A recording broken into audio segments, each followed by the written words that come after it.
Any other questions from the media? Okay. Well, we can open it up.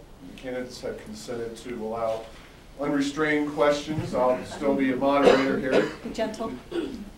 You, sir. Right here. Yeah, you know, I'm 100% behind the Republican candidates, and I was wondering, if you do win the governorship, how will you be able to implement the things you want to do, having to have a Democratic Congress that's going to fight you and try to keep things the way they are? Legislature, but yeah, Doug. Well, I think it's going to be tough.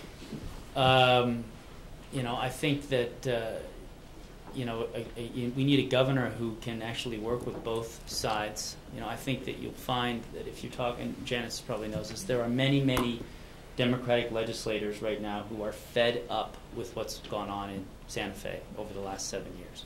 Now, they have also largely been complicit in what's been going on in Santa Fe over the last 7 years, but I think they've realized that you know, they've been led by the nose and they've had it. They also recognize that the state is in serious financial trouble. And so I had a Democratic legislator who met me you know, in front of my office building a few weeks ago and gave me $500 in cash.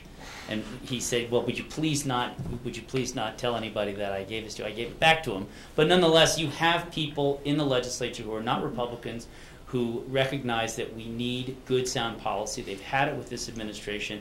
And I tend to believe that we may find more support than we have had in the past and than what we expect. I would also suggest to you that we have an opportunity in this election cycle in 2010 to take back more seats than we have previously. We lost everything in the last cycle. I mean, all of our races we lost. But there is enormous dissatisfaction around the state. Our polling indicates that 32% of Democrats in New Mexico are not planning on voting for a Democrat. And that's legislature and governor. And those are important numbers when you consider, you know, that we are 51% Democrat registration in New Mexico. So I believe that you need a governor who can get along, but I also believe that we will have more support than we may think we have had in the past. She gets to answer also. I get to answer. You know, I'm there. I serve in the legislature. Please know that in the House that I serve in, there are 25 Republicans and 45 Democrats. You don't get things done unless you can work together. And it is not uncommon for individuals like me to go to my colleagues and say, you know, we know that this is time. Will you please carry my bill, the one that I babied? And you do that because it's right for the state. The colleagues that I serve with, I will tell you, are really quite remarkable. And there's only a handful that I really have any question with. And so it comes down to leadership. It is the governor's responsibility to set an agenda, but more importantly, to set a vision. The one thing that I have going for me is competence, and I really, really dig into the details. My colleagues in the legislature trust that I will look, that I will be thoughtful. And I'm open to hearing whether or not I have a harebrained idea, and if it's harebrained, why is it? And how do we make it better? These are real human beings. And so one of the things that I've witnessed over the last 7 years is legislation that my colleagues were asked to carry that were half-baked. The DWI laws that have gone through in the last 7 years, have you counted them? Every year we have updated the DWI laws. It makes it almost impossible for our law enforcement to enforce laws that change that rapidly. The reason that they did that is the executive wanted yet, in my opinion, another headline. And because they were Democrats, they were not allowed to say no, even though they knew the legislation was flawed.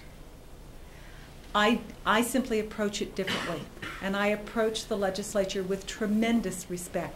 I know what it takes, but I also know that as governor, I get to set the vision, and the response to that is that balance of tension that is necessary to actually preserve a democratic republic, which is what we are.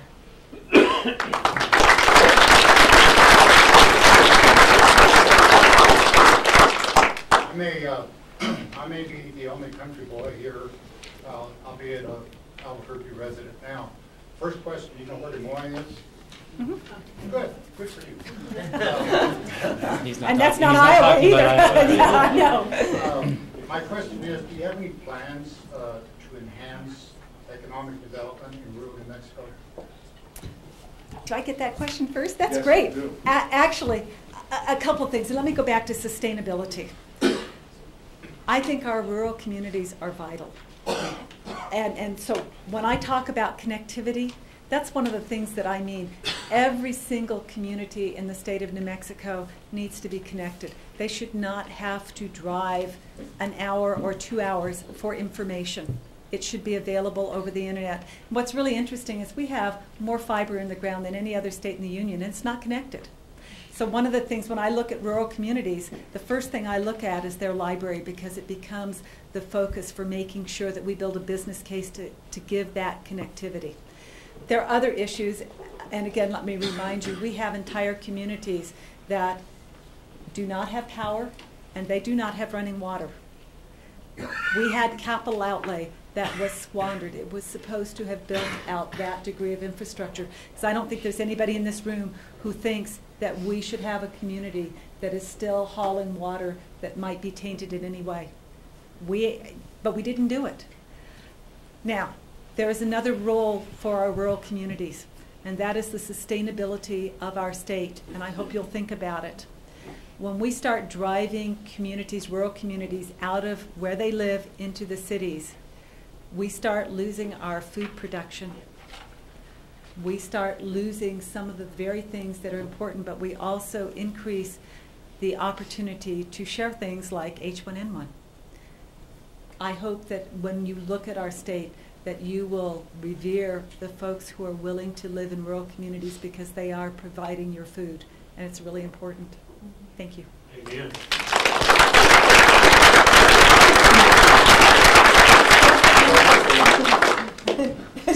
You're not going to dodge that one? No, I'm kidding.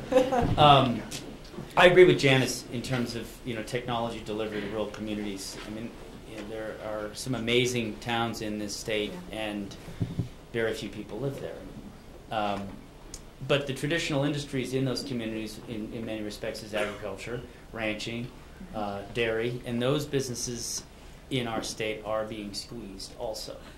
So in line with what Janice says, we need to be working towards protecting those businesses. I mean, the dairy industry in New Mexico, it used to be number 3, number 4 in the country, I think. I think we're now down to number 9.